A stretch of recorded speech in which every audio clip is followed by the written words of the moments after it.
Hi friends, ഇതുപോലത്തുള്ള vintage stickers നിങ്ങൾ കണ്ടിട്ടുണ്ടോ? നമ്മുടെ ജേണൽ പ്രിപ്പയർ ചെയ്യാൻ വേണ്ടി എടുക്കുന്ന കേട്ടോ. ഇത് നമുക്കൊന്ന് വീട്ടിലുണ്ടാക്കിയാലോ?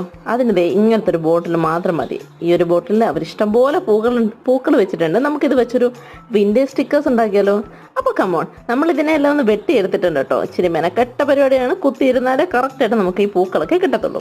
അപ്പോൾ ഈ പൂക്കളൊക്കെ നമ്മളൊന്ന് കളക്ട് ചെയ്ത് വെക്കുന്നുണ്ട്. എന്നിട്ട് ഈ ഒരു വലിയ സെല്ലോ ടേപ്പ് വേണം എടുക്കാൻ. എന്നാൽ മാത്രമേ ഇതൊന്ന് കവർ ചെയ്തെടുക്കാൻ പറ്റുള്ളൂ.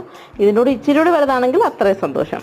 അപ്പോൾ ഈ ഒരു ടേപ്പ് വലിച്ച് നീട്ടുന്നു. ഇതിലേക്ക് നമ്മൾ ഈ ഒരു സ്റ്റിക്കേഴ്സ് തിരിച്ചൊട്ടിക്കുകയാണ്. അപ്പോൾ തിരിച്ചൊട്ടിക്കുമ്പോൾ എന്താ, ഇച്ചിരി സ്ഥലം കൊടുക്കണം. കാരണം ഇതിൻ്റെ ചുറ്റുപാട് നമുക്ക് ഒട്ടിക്കാനുള്ളതാണ്. നമ്മൾ അങ്ങനെ ഒട്ടിച്ചെടുത്ത് അതിൻ്റെ ഫൈനൽ ലുക്കിൽ ഇങ്ങനെ വന്നിട്ടുണ്ട്. ഈ ടേപ്സ് എല്ലാം നമുക്ക് അടിപൊളിയായിട്ട് ജേണലിന് യൂസ് ചെയ്യാൻ പറ്റുന്നുണ്ട്. ഞാനിപ്പോൾ ഇത് ട്രൈ ചെയ്തുകൂടി കാണിക്കുന്നുണ്ട്. നിങ്ങൾക്ക് എല്ലാവർക്കും ഇത് ഇഷ്ടപ്പെടുന്നു വിശ്വസിക്കുന്നുണ്ട്. ഇഷ്ടപ്പെടുവാണെങ്കിൽ ഒന്ന് എന്നെ സബ്സ്ക്രൈബ് ചെയ്തൊരു സഹായിച്ചേക്കണേ.